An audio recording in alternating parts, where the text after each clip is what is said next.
Bonjour. Bonjour François Schill.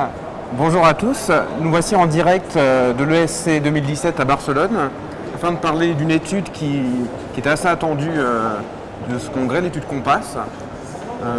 Monsieur Schill, pouvez-vous nous expliquer très brièvement en quoi consistait l'étude Compass? Alors brièvement, il faudra vérifier de ce que je dis. Compass, c'est vraiment une très grande étude, effectivement. On a plus de 27 000 malades et on va parler d'antithrombotique chez le coronarien stable ou le patient qui a une artérite des membres inférieurs. Alors classiquement, ces malades-là ont parfois du clopidogrel, souvent de l'aspirine. Et dans cette étude, on va voir quel est l'intérêt des anticoagulants, notamment rivaroxaban à différentes doses. Alors, sur une grande étude comme ça, ils ont prévu 3 bras. Il y a un bras où on a l'aspirine, 100 mg, bien classique. Un bras où on va rajouter une petite dose de rivaroxaban 2,5, 2 fois par jour. Et puis un bras un peu plus expérimental où on met une dose un peu plus importante, 5 mg 2 fois par jour, et pas d'aspirine. Les critères, c'est des critères à la fois de sécurité et d'efficacité. Alors la sécurité, il y a un critère composite comme d'habitude, avec du décès, de l'infarctus, de l'AVC, avec ou sans revascularisation des membres inférieurs. Et puis dans les critères, il y a une mortalité toute cause aussi comme d'habitude. Et puis les critères de sécurité, ce sont les saignements importants selon les critères de l'ISTH. Alors l'étude a été interrompue avant terme, ce qui n'est jamais très bon, mais en fait elle a été interrompue parce qu'il y a un bénéfice qui s'est dégagé assez rapidement et donc dans ces cas-là, on arrête l'étude, on décortique et on arrête l'étude alors qu'on n'avait que la moitié des événements attendus, donc un peu plus de 1000 événements, on attendait 2200. Ça nous fait un suivi d'à peine 2 ans.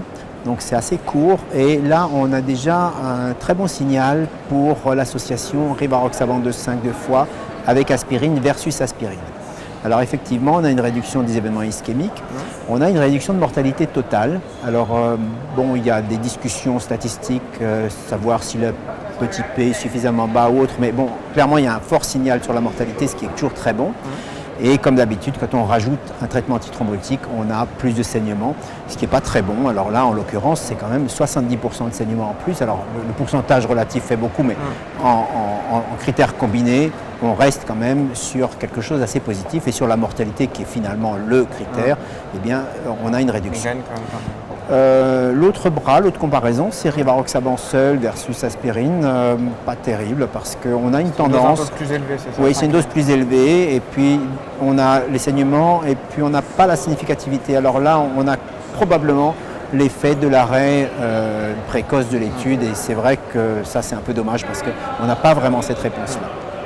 Voilà où on en est. C'est vrai que la dose de 2,5 x 2 semble au niveau coronaire un petit peu plus... Oui, alors ça rappelle quelque chose quand même, bien sûr, parce que c'est vrai que le programme rivaroxaban avec cette baby dose, finalement, ça intéresse dans plusieurs situations. On a l'étude Atlas qui donnait à peu près le même résultat dans le syndrome coronarien aigu, mais finalement, nos autorités ont considéré que ça faisait trop saigner et que malgré une réduction de mortalité, on n'allait pas pouvoir le pratiquer. Alors voilà, on en est là. Vous pensez que ça pourrait changer les recommandations, l'AMM Alors changer les recommandations, bon, ça vous mettez à barrasser parce qu'elles viennent de sortir là. Alors on a des recommandations sur le DAPT et évidemment elles ne contiennent pas cette information-là puisque le Compass arrive aujourd'hui. Donc on a des recommandations qui pourraient être changées, mais il faudra attendre 3-4 ans quand même. Et puis, est-ce que dans 3-4 ans, on aura d'autres molécules? Alors, c'est vrai que le rivaroxaban se place pas trop mal dans la catégorie du patient coronarien. On avait Pionnier, on avait Atlas, on a Compass. On a chaque fois des résultats, mais chaque fois un peu mitigés avec, bon, sauf pour Pionnier, où là, c'était vraiment une réduction de saignement. Mais dans ces additions d'un anticoagulant, un antiplaquettaire, on paye quand même assez cher. Donc, il va falloir stratifier le risque.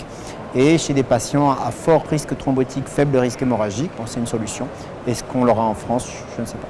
D'accord. Merci beaucoup pour votre entretien.